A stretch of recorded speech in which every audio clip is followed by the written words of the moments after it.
EA, pinaliwanag ang sinabi ni Shaira na nakomato siya sa unang gabi nila.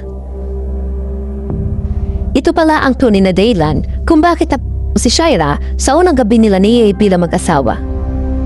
Hanggang ngayon ay usap-usapan pa rin ang pagiging mag-asawa na ng long-time celebrity couple na sina EA De Guzman at Shaira Diaz. Hindi lang isa kaalaman na marami na isa sina EA at Shaira sa mga celebrity couple na inaabangan na marami na maikasal na. Dahil na rin mahigit isang dekada na sila magkasintahan. Kaya naman naikasal na sila sa wakas nitong August 14 sa St. Benedict Parish ng Cavite. Talaga namang mainit ang pinag-usapan ito. Ngunit hindi na ang kasal ang pinagpipiesta sa social media, kundi maging ang detalye ng kanilang unang gabi na mag-asawa. Tumatak kasi sa marami na wala pang nangyayari sa pagitan nina EA at Shaira. Sa loob ng 12 years ng pagiging magkasintahan. Kaya't hindi may kakaila na espesyal na kanilang unang gabi. Inunod nga na reaksyon ang payag ni Shaira na o hindi umano niya maggalaw ang kalahati ng kanyang katawan sa unang gabi nila ni EA.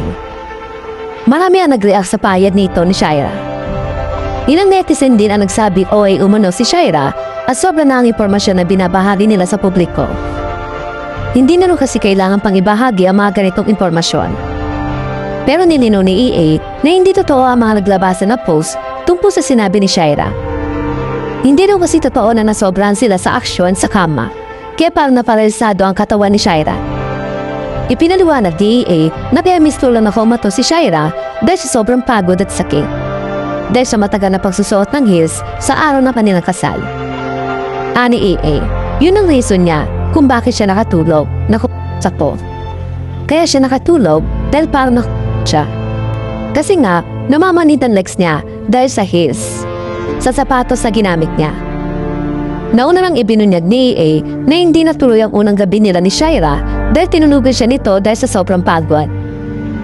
Aniya, magiging halis ako, pero grabe yung ngiti ko talaga. Pero no first night, tinulugan ako. Pero naiintindihan ko naman kasi talagang ang aga niya magising, di ba? Nasa live ka pa noon ng unang hirit.